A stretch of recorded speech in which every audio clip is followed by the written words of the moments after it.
आज हम जो पाठ पढ़ने जा रहे हैं उसका नाम है मीरा बहन और बाघ। चलिए इसको पढ़ना शुरू करें। मीरा बहन का जन्म इंग्लैंड में हुआ था। गांधी जी के विचारों का उन पर इतना असर हुआ कि वे अपना घर और अपने माता पिता को छोड़कर भारत आ गईं और गांधी जी के साथ काम करने लगीं। तो ये मीरा बहन है एक, जिनका जन्म कहाँ हुआ? इंग्लैंड में।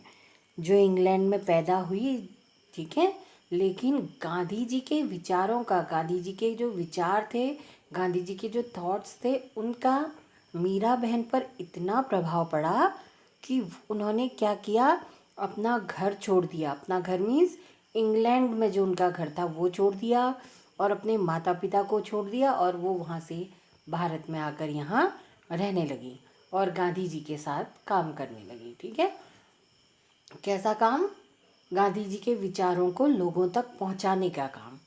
ठीक है ना, गांधी जी की जो विचारधारा थी, भारत को स्वतंत्रता दिलाने के प्रति उनके जो थॉट्स थे, उनको लोगों तक फैलाने का काम करने में वो लग गई, लोगों तक पहुंचाने का काम कि वो गांधी जी की ये विचारधारा है, आप उनसे जुड़िए, इस तरह के विचारों का प्रसार करने का काम करने लगी वो। आज़ादी के 5 साल बाद उन्होंने उत्तर प्रदेश के एक पहाड़ी गांव गेवली में गोपाल आश्रम की स्थापना की। उस आश्रम में मीरा बहन का बहुत सारा समय पालतू पशुओं की देखभाल में बीतता था।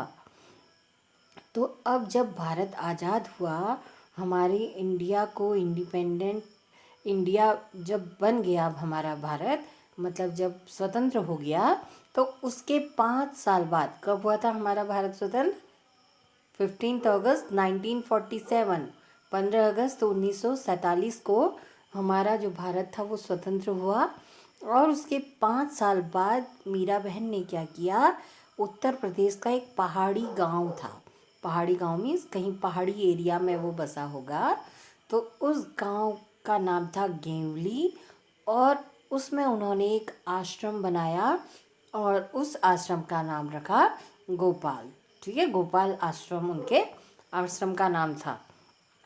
और वहाँ क्या करता, मीरा बहन क्या करती थी, उनका जो ज़्यादा समय था वो पालतू पशु मीन्स जो उन्होंने पाल रखे थे, गाय गाय बकरियाँ वगैरह जो भी उन्होंने पशु पाले थे, उनकी देखभाल में मीरा बहन का बहुत ज़्यादा समय बीत जाता था, मतलब ज़्यादातर समय वो उनकी देखभाल में बिताती थी। लेकिन गेवली गांव के आसपास के जंगलों में बाघ जैसे खतरनाक जानवर भी रहते थे। लेकिन जो वो गांव था जहां उन्होंने अपना आश्रम बनाया था, तो उसके आसपास के जंगलों में क्या था, बाघ और बाघ की तरह ही अन्य खतरनाक जानवर भी रहते थे। जंगलों में जंगली जानवर रहते हैं ना, बाघ, शेर, हाथी, भालू, इस तरह के। तो जंगली जानवर, वहाँ भी खतरनाक जंगली जानवर उस गांव के आसपास के जंगलों में रहते थे। पहाड़ी गांवों में अक्सर बाघ का डर बना रहता है। जंगल कटने के कारण शिकार की तलाश में बाघ कभी कभी गांव तक पहुंच जाता है। गेवली गांव में एक बार यही हुआ। एक बाघ ने गांव में घुसकर एक गाय को मार डाला। अब जो पहाड़ी गांव होते हैं, जो पहाड़ में, पहाड़ी एरिया के जो गांव होते हैं, पहाड़ में क्या होता है, ज़्यादातर पेड़ पौधे होते हैं ना, जंगल टाइप का होता है। तो वहाँ हमेशा क्या होता है, बाघ का डर बना रहता है। क्यों? क्योंकि वहाँ जंगल की तरह से पेड़ पौधे वगैरह होते हैं, तो वहाँ ऐसी जगहों में जंगली जानवरों का डर पाया जाता है। तो ऐसा ही वहाँ भी था। और जब जंगल कटते हैं, क्यों कटते हैं? लकड़ियों, इमारत बनाने के लिए, बिल्डिंग्स बनाने के लिए लकड़ियों की तलाश में, और जलाने के लिए, ईंधन के लिए, और रहने के लिए ज़मीन प्राप्त करने के लिए जंगलों को काटा जाता है।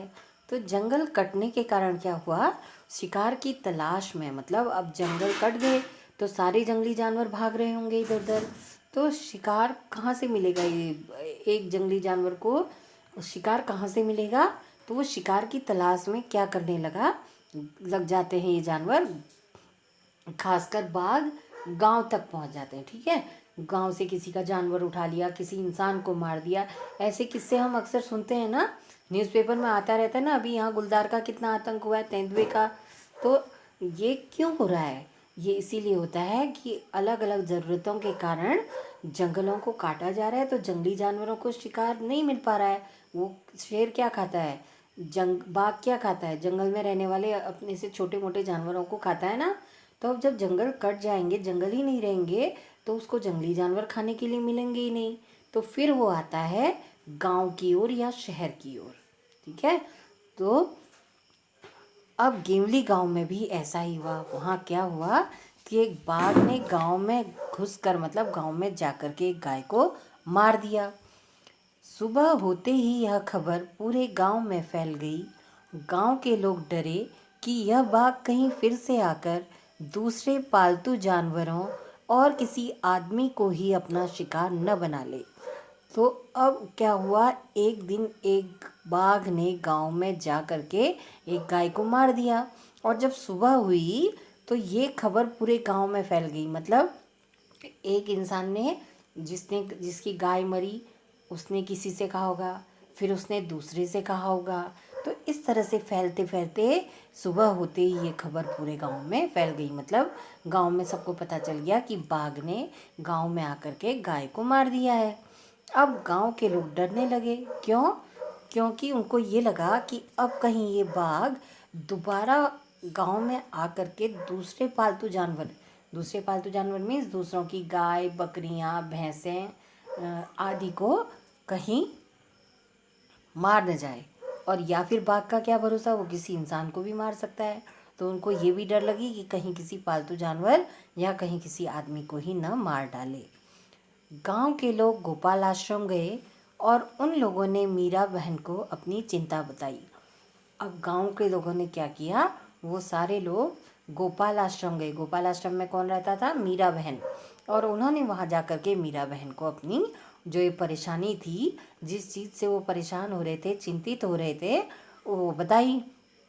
गांव के लोगों ने अंत में तय किया कि बाघ को कैद कर लिया जाए। अब जब मीरा बहन के पास गए, वहाँ डिस्कशन हुआ, तो लास्ट में उन गांव के लोगों ने क्या डिसाइड किया, क्या निर्णय किया कि बाघ को कैद कर लिया जाए, मीन्स उसको पकड़ लिया जाए। उसे कैद करने के लिए उन्होंने एक पिंजड़ा बनाया। पिंजड़े के अंदर एक बकरी बांधी। योजना यह थी कि बकरी का मिमियाना सुनकर बाघ पिंजड़े की तरफ आएगा। पिंजड़े का दरवाज़ा इस प्रकार खुला हुआ बनाया गया था कि बाघ के अंदर घुसते ही वह दरवाज़ा झटके से बंद हो जाए। अब बाघ को कैद करने के लिए जब उन लोगों ने डिसाइड कर लिया, ये निर्णय कर लिया कि बाघ को पकड़ा जाए, तो बाघ को हाथ से तो पकड़ नहीं सकते थे। तो उन्होंने क्या किया, बाघ को पकड़ने के लिए एक पिंजरा बनाया और उसके अंदर एक बकरी बांध दी। बकरी क्यों बांधी? ताकि बकरी मिमियाएगी। मिमियाना मीन्स मैं की आवाज़ करेगी बकरी, और बाघ को सुनाई देगा और बाघ उसे खाने के लिए पिंजरे के अंदर आएगा। और पिंजरे का दरवाज़ा ऐसा बनाया गया था कि वो खुला रहेगा, लेकिन जैसे ही बाघ उसके अंदर घुस जाएगा, उसके अंदर चला जाएगा, तो वो दरवाज़ा जल्दी से बंद हो जाएगा। जैसे आपने चूहेदानी देखी है ना, चूहेदानी में रोटी का टुकड़ा फंसाते हैं और रोटी, और उसको ऊपर में एक हुक जैसा होता है, उसमें हैंग कर देते हैं। और जब चूहा अंदर जाता है और वो उस रोटी के टुकड़े को खींचता है या किसी तरह से वो रोटी का टुकड़ा हिल जाता है, तो ऊपर का हुक अपने आप से हट करके दरवाज़ा बंद हो जाता है और चूहा उस चूहेदानी में फंस जाता है। तो ऐसा ही उन्होंने पिंजरा भी बनाया था, लेकिन उसमें बाघ पकड़ना था, तो वो पिंजरा बड़ा था, चूहेदानी से बहुत बड़ा था। और उसमें उन्होंने ऐसा ही बनाया था कि जैसे ही बाघ अंदर जाएगा तो पिंजरा एक झटके से बंद हो जाएगा। शाम होने तक पिंजरे को ऐसी जगह पर रख दिया गया जहां बाघ अक्सर दिखाई देता था। यह जगह मीरा बहन के गोपाल आश्रम से ज़्यादा दूर नहीं थी। अब शाम को उन लोगों ने क्या किया, शाम होने तक उन्होंने पिंजरे को कहाँ रख दिया, ऐसी जगह पर रख दिया जहाँ वो बाघ अक्सर लोगों को दिखाई देता था। उस जगह पर उन्होंने पिंजरे को रख दिया। और वो जगह कहाँ थी? मीरा बहन के आश्रम से ज़्यादा दूर नहीं थी। मतलब मीरा बहन के आश्रम से नज़दीक पर ही वो जगह थी जहाँ पर उन्होंने उस पिंजरे को रखा था। रात बीती, सुबह की रोशनी होते ही लोग पिंजरा देखने निकल पड़े। उन्होंने दूर से देखा कि पिंजरे का दरवाज़ा बंद है। वे यह सोचकर बहुत खुश हुए कि बाघ जरूर पिंजरे में फंस गया होगा। अब रात बीती मतलब रात बीत गई, अब सुबह हो गई। तो अब जैसे ही सुबह की रोशनी हुई तो लोग उस पिंजरे को देखने के लिए चल पड़े, क्योंकि उनको ये हो रहा होगा ना, रात भर उन्होंने बहुत मुश्किल से गुजारी होगी कि उसमें बाघ फंसा होगा या नहीं फंसा होगा, अब तो फंस गया होगा। तो जैसे ही सुबह की रोशनी निकली, सुबह का उजाला हुआ, तो वो लोग पिंजरे को देखने के लिए चले गए। अब दूर से उन गांव वालों ने देखा कि पिंजरे का दरवाज़ा बंद है। दरवाज़ा बंद है मतलब अंदर उसके शेर गया होगा और वहाँ फंस गया होगा। तो ये सोच करके वो लोग बहुत खुश हो गए। लेकिन जब वे पिंजरे के पास पहुँचे तो क्या देखते हैं, पिंजरे में बाघ नहीं था। अब जब वो पिंजरे के पास पहुँचे तो उन्होंने क्या देखा कि दरवाज़ा तो बंद है लेकिन पिंजरे में बाघ नहीं था। लोग चकित थे, बाघ के अंदर गए बिना पिंजरा बंद कैसे हो गया। अब लोगों को आश्चर्य हो गया, क्योंकि आश्चर्य वाली बात ही थी फिर कि अगर बाघ पिंजरे के अंदर नहीं गया तो ये पिंजरा तो ऐसे बना था कि जब कोई उसके अंदर जाएगा तो वो बंद हो जाएगा।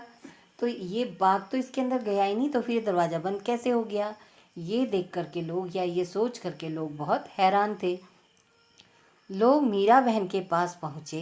लोगों ने सोचा कि गोपाल आश्रम पास में ही था, इसलिए शायद मीरा बहन को मालूम हो कि रात में क्या हुआ। तो अब लोग क्या करा उन्होंने, फिर जब उन्होंने देखा कि पिंजरा तो बंद है लेकिन उसके अंदर बाघ नहीं है, तो वो लोग मीरा बहन के आश्रम की ओर चले गए और मीरा बहन के पास चले गए। क्यों गए, क्योंकि उन्होंने ये सोचा कि मीरा बहन का जो गोपाल आश्रम है वो जहाँ पिंजरा रखा था उसके नज़दीक में था, तो शायद मीरा बहन को मालूम होगा कि रात में क्या हुआ, कैसे ही पिंजरा बंद हो गया। पूछने पर मीरा बहन बोली, देखो भाई, मुझे नींद नहीं आ रही थी। मैं सोचती रही कि आखिर बाघ को धोखा देकर हम क्यों फंसाएं। इसलिए मैं गई और पिंजरे का दरवाज़ा बंद कराई। अब जब मीरा बहन से पूछा गया कि आपको पता है रात को क्या हुआ, क्योंकि पिंजरा तो बंद है लेकिन बाघ नहीं अंदर है, तो मीरा बहन ने क्या जवाब दिया, वो बोली कि देखो भाई, मुझे नींद नहीं आ रही थी। क्यों नहीं आ रही थी, क्योंकि मैं ये सोचती रही कि आखिर उस बाघ को हम धोखा देके क्यों फंसाएं। धोखा देके मतलब कि हम उसके सामने उसका शिकार रख दें और उसको ये पता ही नहीं है कि ये मुझे फंसाने के लिए रखा गया है। वो तो सोचेगा कि यहाँ पर जानवर है, मैं इसको खा लूँ। तो ऐसे हम उसको धोखा दे रहे हैं कि वो जानवर को खाने के लिए आएगा और पिंजरे में धोखे से फंस जाएगा।